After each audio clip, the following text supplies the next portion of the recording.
This is serious. After Tinubu's government invited NLC leaders for a meeting, see what they did that shocked everyone. What did they do again? I know that the meeting they invited them on Friday did not hold, as the NLC and TUC team, absconded from the meeting. They didn't come, and that got the president and his team and his representatives infuriated. That and that's why they're saying that they shouldn't go to court. They shouldn't do anything because it will be contempt of court. Well, let's see what this message is about, and let's see whether they have agreed now to remove or to abort the strike or not. On Friday, leaders of Nigeria's organized labor, including the NLC, Nigerian Labour Congress, and the Trade Union Congress of the TUC, were conspicuously absent from a crucial meeting called by representatives of the President Bola Tinubu-led government. This meeting was a last-ditch effort to avert the planned nationwide strike scheduled for October 3rd. The absence of the labor leaders was attributed to the government's late invitation, which clashed with their pre-scheduled commitments outside of Abuja, the capital city. So initially planned for noon at Aso Villa conference room of the office of the chief of staff to the president, the meeting was later rescheduled for the evening, allowing NLC and TUC leaders to attend. The government's invitation sent on September 29 via the Federal Ministry of Labor and Employment was signed by Emmanuel Igbinosun, the Director of Trade Union Services and Industrial Relations, on behalf of Minister of Labor and Employment Simon Lalong. The letter conveyed the government's concern over the impending labor strike and requested the presence of TUC leadership. In response, the NS and TUC jointly pinned a letter on September 29 expressing their regrets to being unable to attend the meeting due to prior commitments outside Abuja.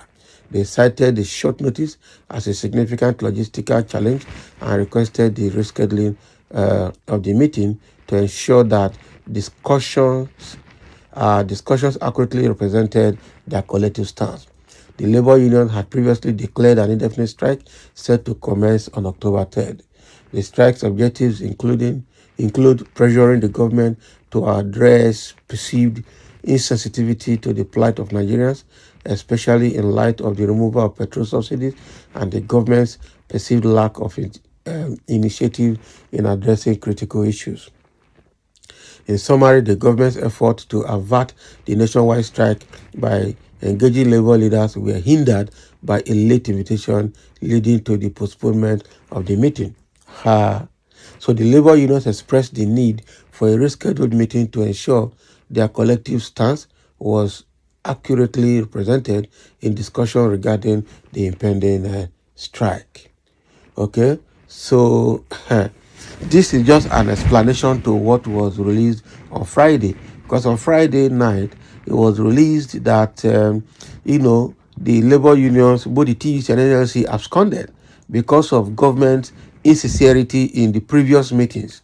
Okay, so why is this one coming out now to further make it to soften the union's position and union stance with respect to the scheduled meeting with the government? Okay, so I don't understand what this is trying to achieve.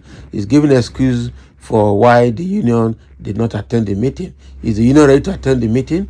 Because from the publication that was made on Friday night, it was shown that the union was not ready to meet with the government because government had never been sincere with previous meetings before now.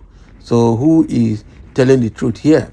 And what is the correlation between this article and the one that was released on Friday night with respect to this planned strike and meeting with the government? We all know that government has one characteristic: not being honest and not being decisive, and not like playing games and delay tactics on every labor union strike plans. Okay, and also trying to use instrumentality of the judiciary to also muzzle the labor unions not to embark on strike. And that is why the publication on Friday came out where the government was telling the union and not to go to strike, because that will amount to contempt of court, that everybody must obey court order, that all strikes must be on hold. And that is why the government is saying that no strike on the subsidy removal is allowed in Nigeria, and which was more of dictatorial, trying to dictate for the labor union than any other, than taking a step that will ameliorate or resolve all conflicts. So this one now coming out to tell us, give excuse on the union part why they did not attend that meeting.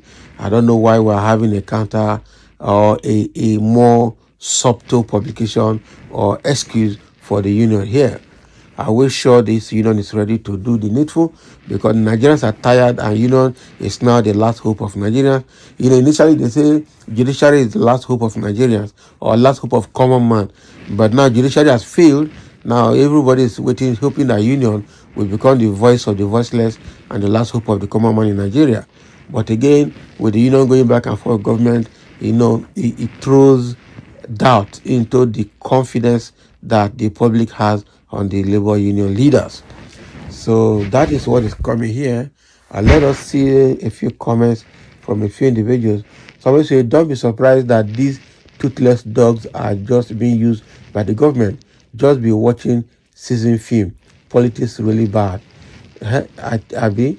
So people are saying that maybe these labor leaders are being used.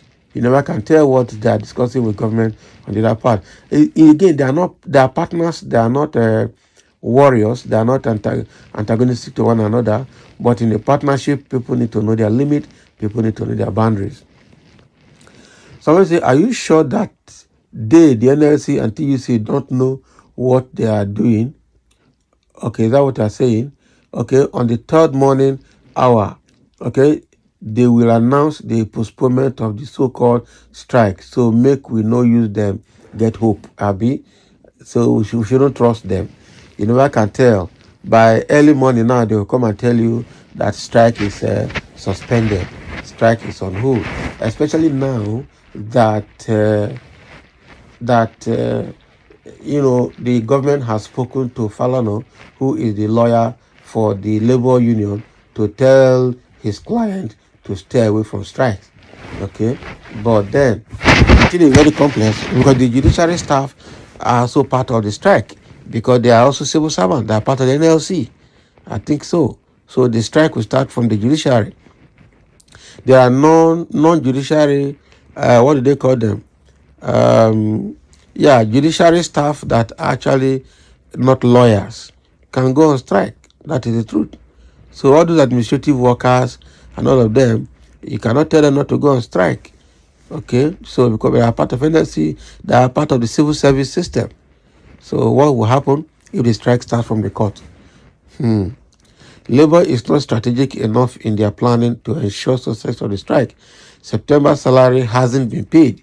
With the workers going through very difficult times, okay, will they be able to go through the strike without salary? That's another thing. Yeah, we should strike. This sufferness is too much. Abi? So whether you have salary or you don't have salary, I think there should be strike. That is it. Because that is the only way. Even the salary that has not been paid, that is the only way to be paid. The government, the labor union should push the government to stop owing salary. That should be part of their demand, because you cannot be owing salary. Meanwhile, the lawmakers are going home with jumbo bags of cash. No, it's not allowed. They smile to the bank, they are happy, but the workers are suffering. The people that are generating the fund are sharing are suffering. Very bad. Thank you for listening, and let's have your comment. That is what is coming from the NLC and the TUC.